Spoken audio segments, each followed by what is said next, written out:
Kini ang GMA Regional TV, One Mindanao.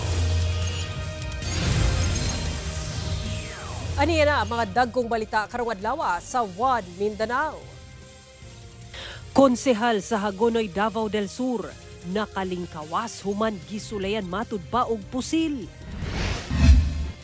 Pipila ka lugar sa El Salvador City sa Misamis Oriental, gibaha, tuburan spring, temporaryong gisirado sa publiko human nalakip sa gibaha.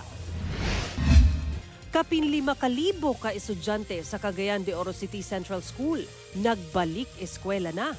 Problema sa kakulangon sa classrooms, misugat sa mga estudyante. Senator judges, angayan matud pang saligan sumala ni Vice President Sara Duterte. Kung dunay ipa-inhibit, dapat daw tanan, paborman o kontra kaniya. Visa-free privilege alang sa mga Pinoy nga moadto sa Taiwan, gilugwayan hangtod sa July 31, 2026. Kini ang GMA Regional TV, One Mindanao. Mayong hapon Mindanao, ako si Sara Hilomen Velasco. Kapin 5,000 ka mga estudyante sa Cagayan de Oro City Central School ang nagbalik eskwela na karong adlaw. Apan miangkon ang tulunghaan nga kulang gayud sila sa classrooms. Ang detalye sa report ni James Paulo Yap.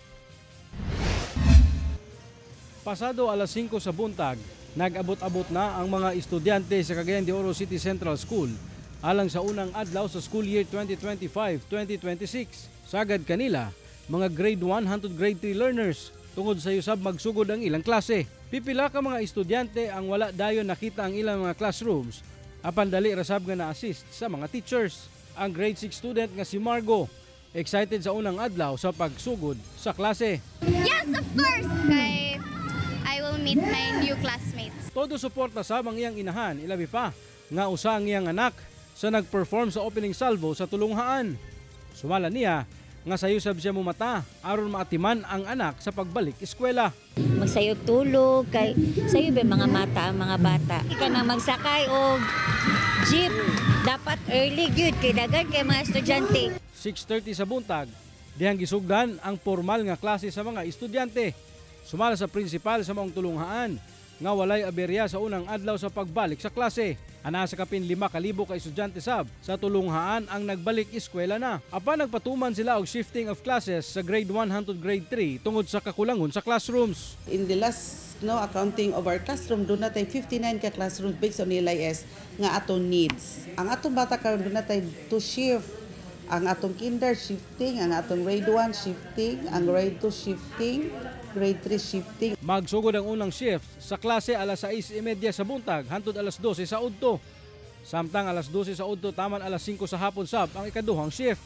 Hinuon na sayod na matud pa ang Department of Education, Regional ug National Office sa kakulangon sa ilang mga classrooms. When Secretary Angara visited our school last year, she promised to kanang make for that.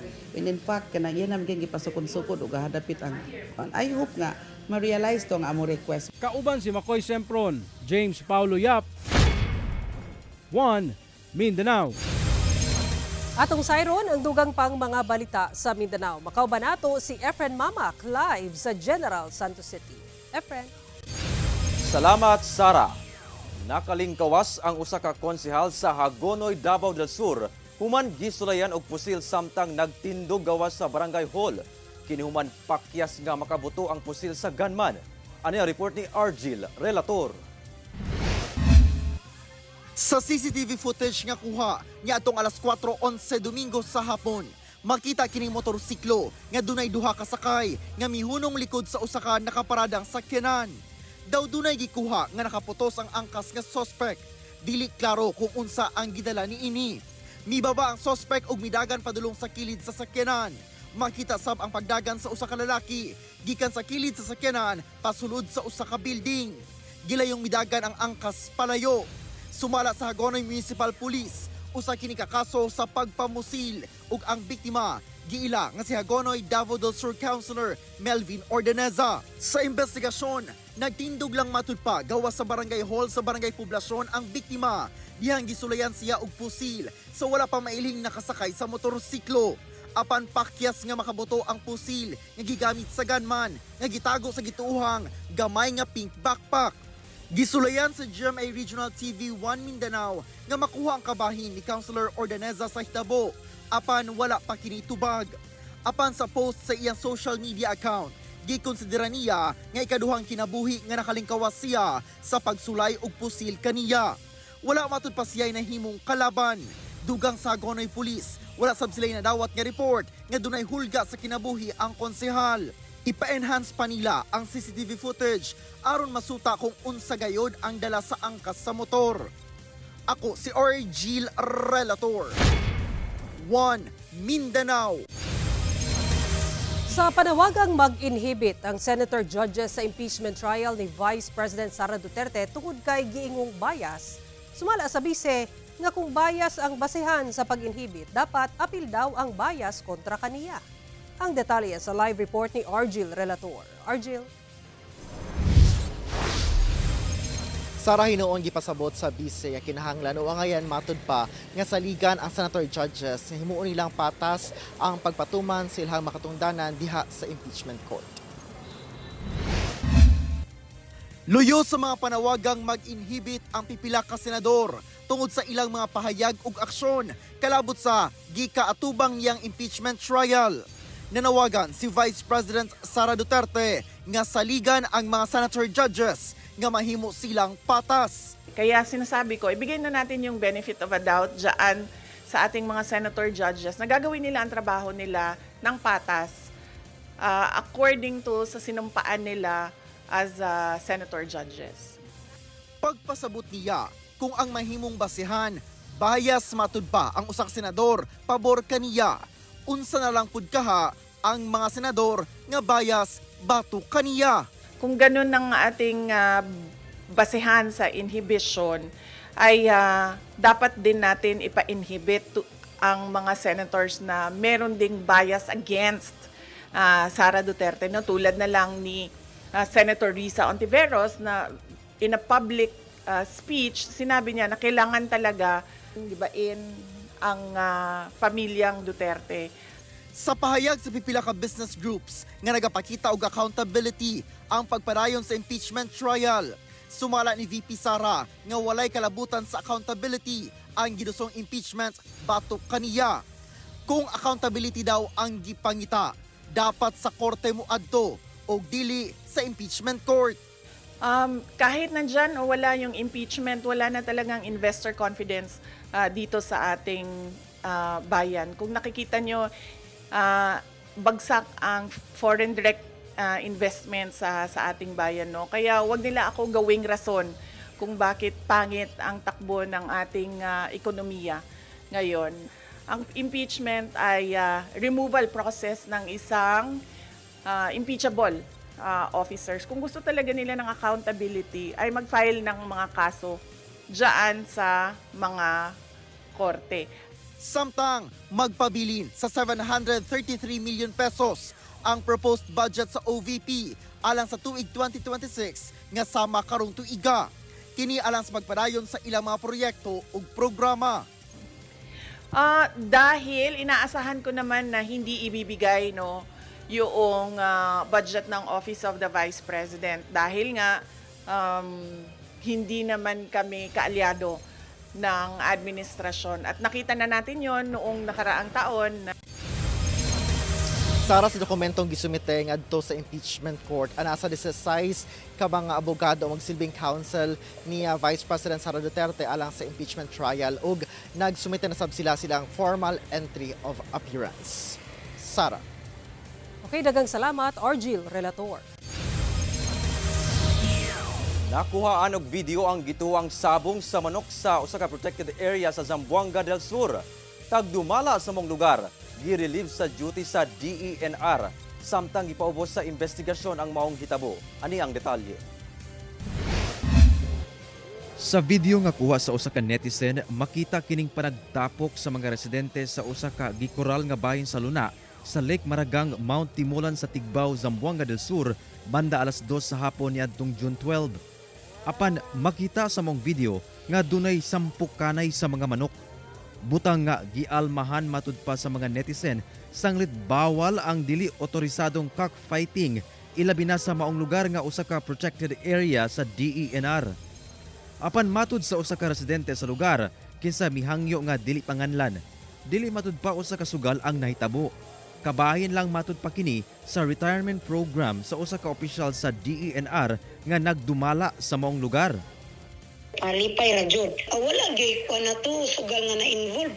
Giapil pa mangganig ihaw ang nakadaog. Gumikan sa hitabo, gi-relieve sa DENR 9 sa iyang duty ang maong opisyal samtang nagpadayon ang investigasyon. Ginakuwaan pa siya sa GMA Regional TV1 Mindanao og pahayag. Andam matud pa ang buhatan nga mo-file og tukmang reklamo batok sa mga opisyal kung mapamatud-an kining sad-an. Temporaryong gisirado sa publiko ang maong lugar. Ang maong panghitabo, hugod sab nga gikondena sa provincial government sa Zamboanga del Sur. Sanglit ang maong aktibidad, dili lang matud pa usa ka kalapasan sa National Integrated Protected Area System Act, inay usasab ka hulga sa ecological integrity, biodiversity ug natural heritage nga angay matud pa nga protektahan alang sa mosunod nga henerasyon.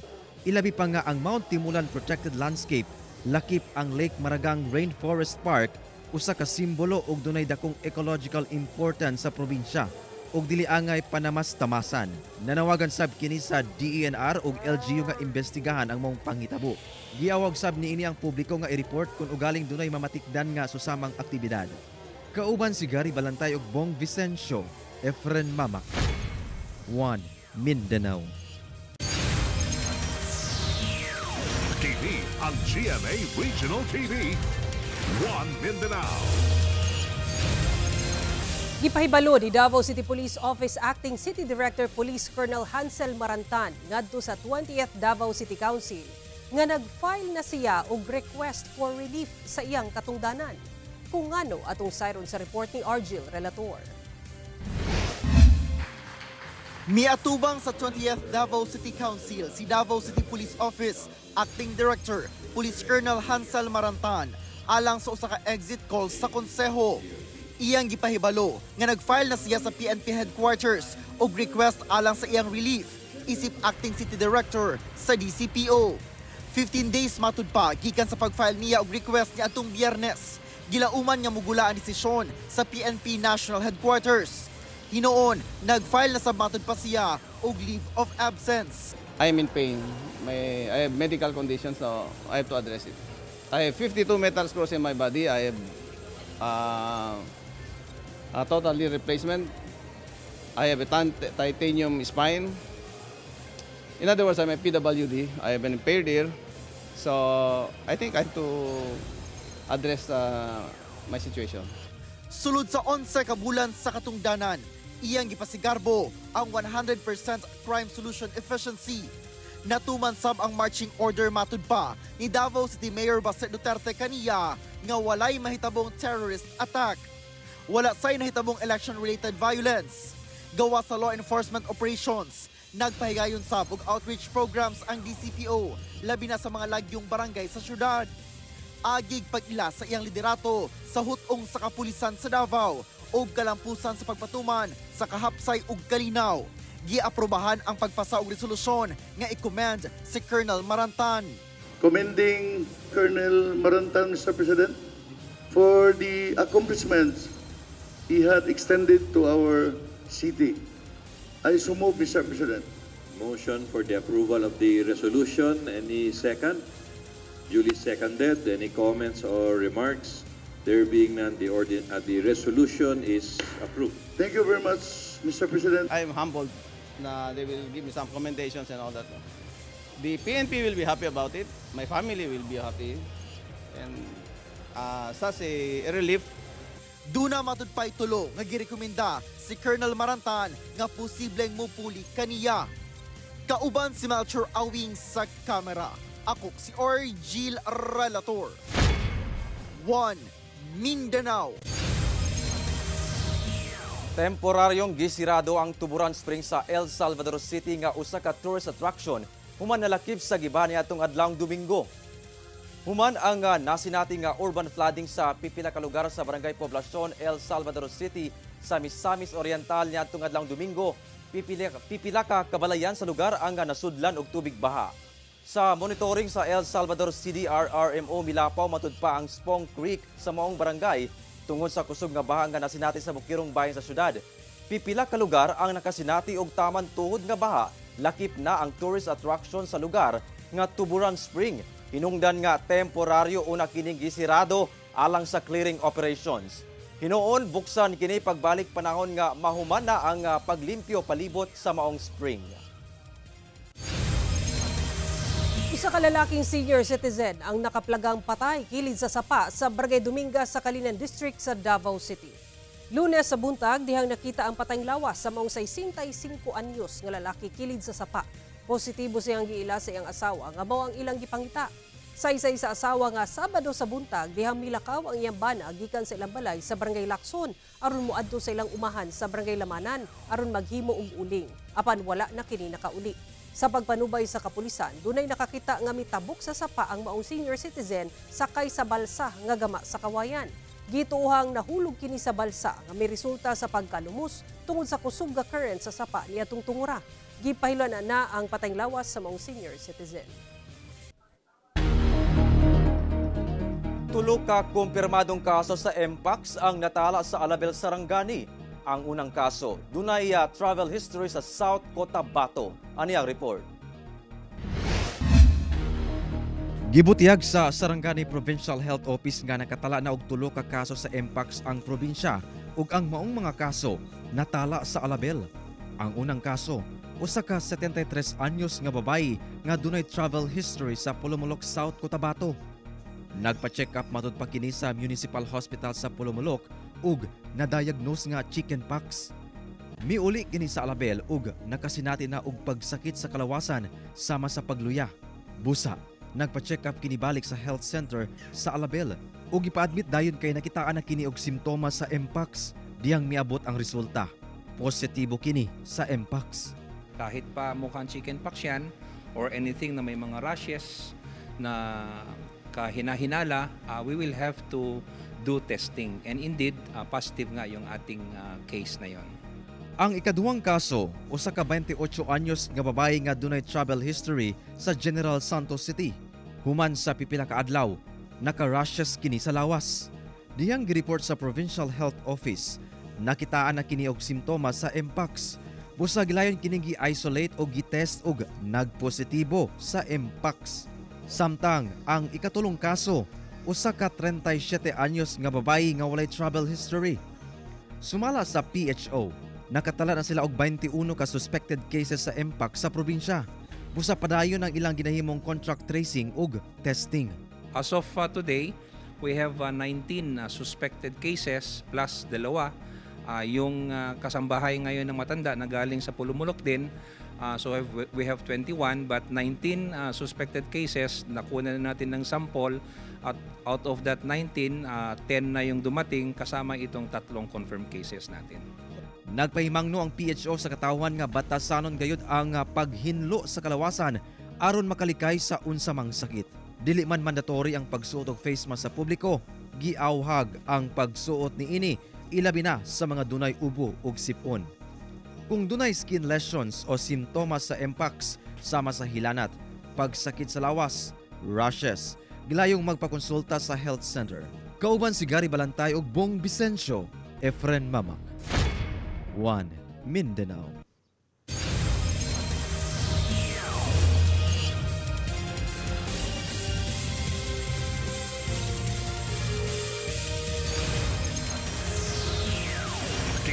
Ang GMA Regional TV, 1 Mindanao.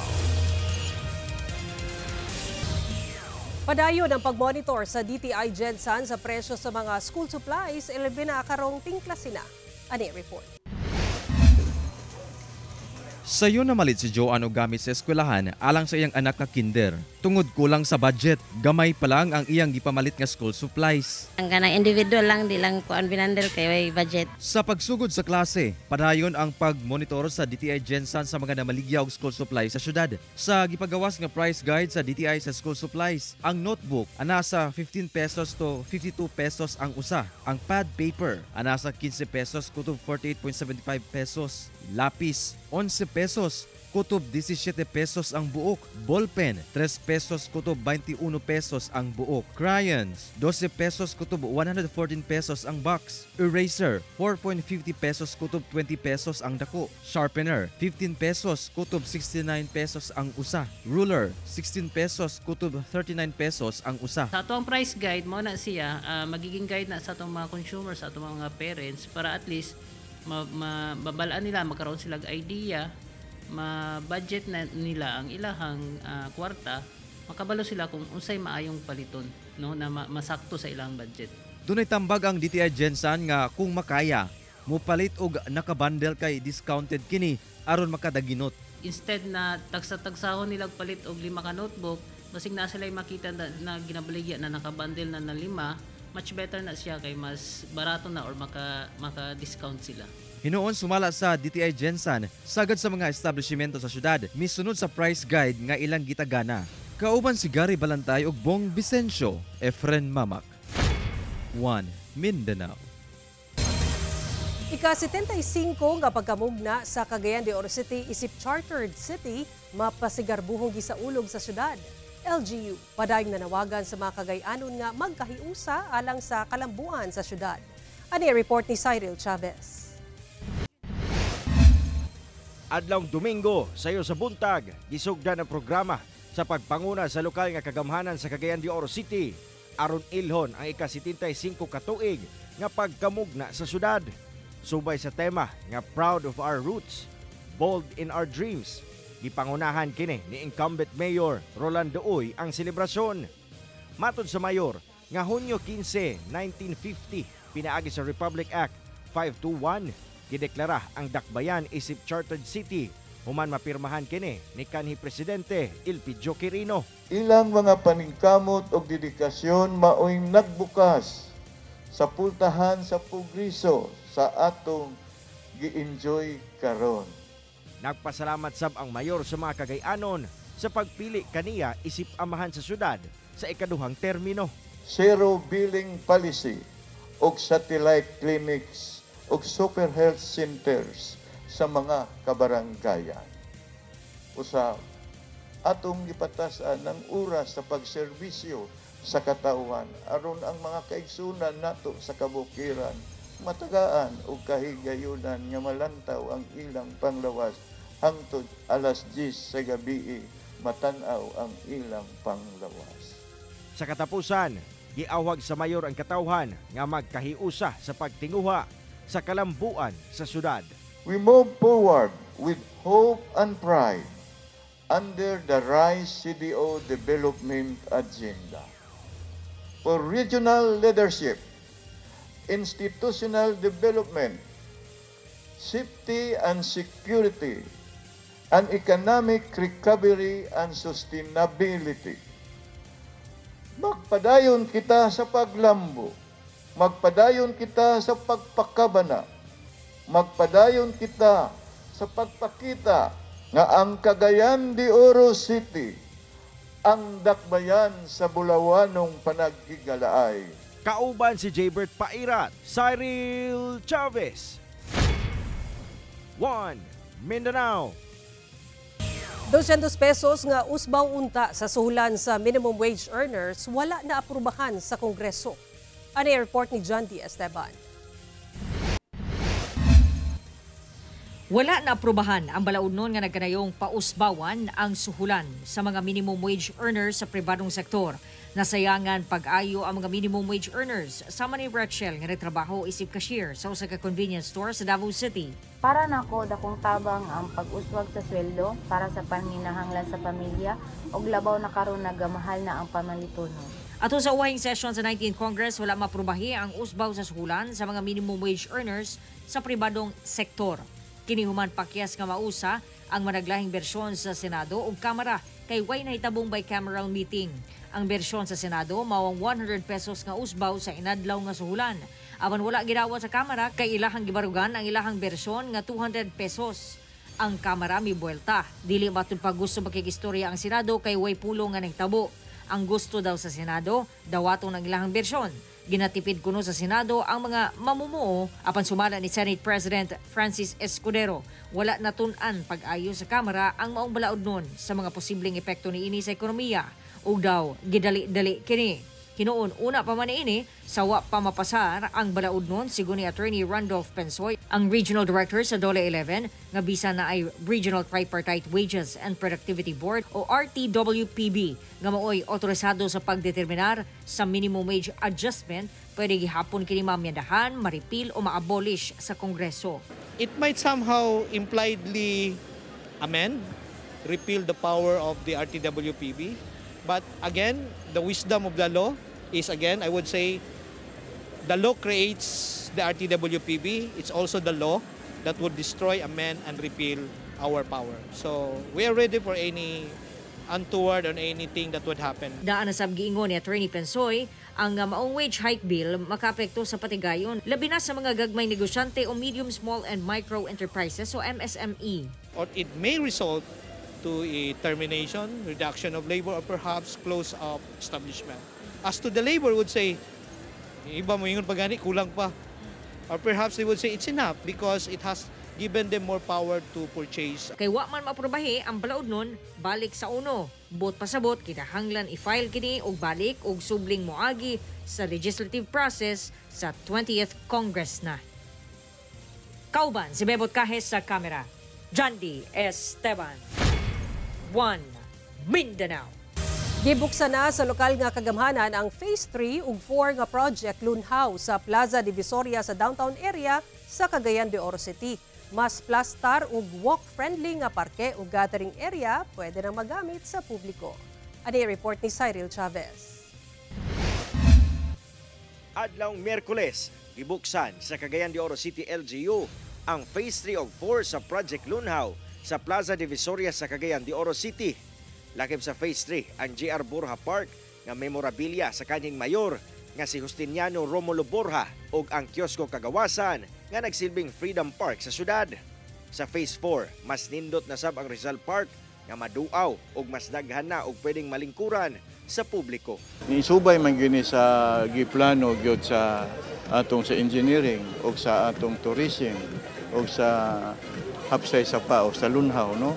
Ang subay man gyud kay lison man kay dili sila magsubay apan ang kulang lang ani katong gihangyo nako ang pipe-in music. Gawa sa modernong disenyo sa mga parke, di siguro sab sa syudad nga wala hilabte ang mga karaang kahoy palibot sa parke. Wala gyud nako pahilabti kay lisod man kaayo sa mga hilabtan nga mismo taud-taud na unya nakadugang po ni sa pagprotektar sa atong kinaiyahan, paghatag pod og kahaya ining kalandong. Gipaniguro sab ni Patrick Gabutina, kinsa nangulo sa Project Lunhaw, nga mamahimong walk-friendly para sa mga PWD, senior citizens ug mabdos ang bagong disenyo sa parke. Kaniadto taas ang elevation sa parke, butang nga lisod baktasan, apan karon sa bagong disenyo giusab na kini. May sigutan lugar kung sa mga needs, no, like sa PWD na may mga islands na tagas kayo, so there would be several entrances to the parks, no, not just at the ends, no.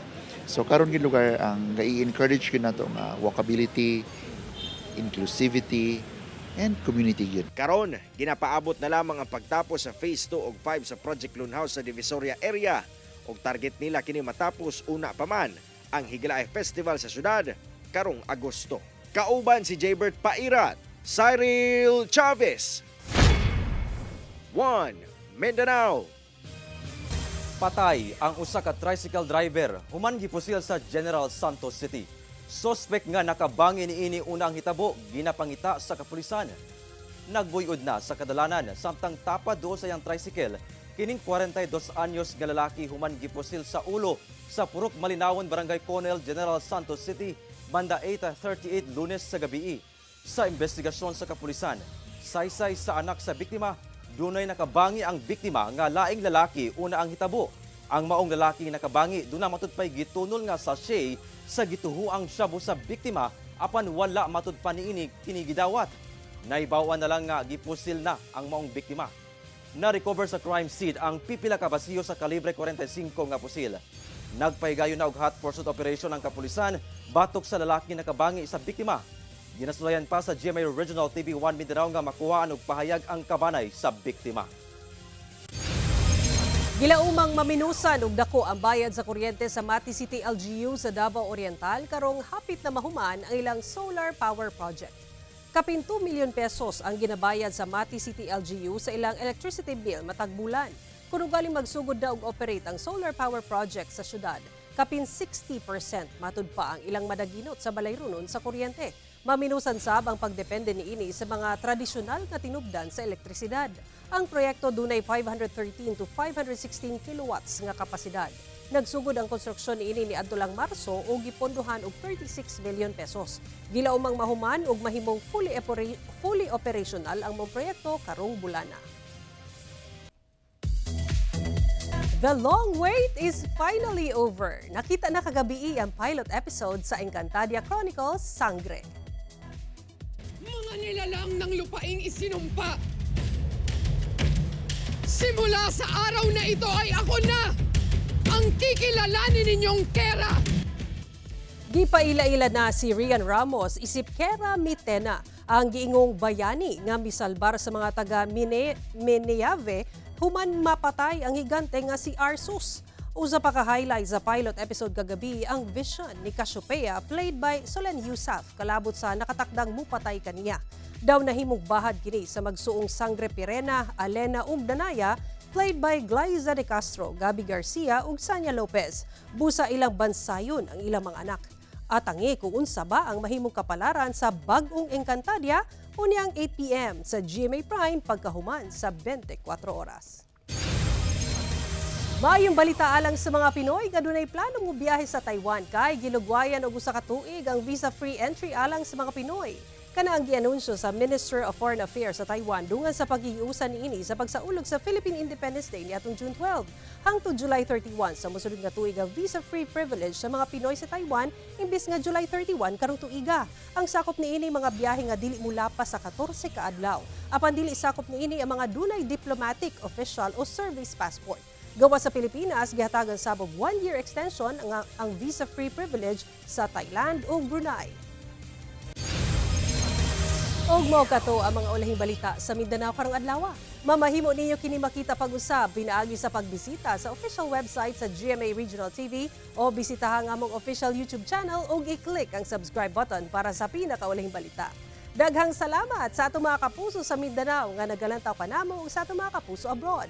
Padayon lang sa pagtutok sa mga lokal nga balita matag adlaw tungod sa GMA Regional TV, Local News Matters. Kami ang GMA Regional TV 1 Mindanao, tibok persa para sa mas da komisyon ug mas halapad nga pagserbisyo sa nasod.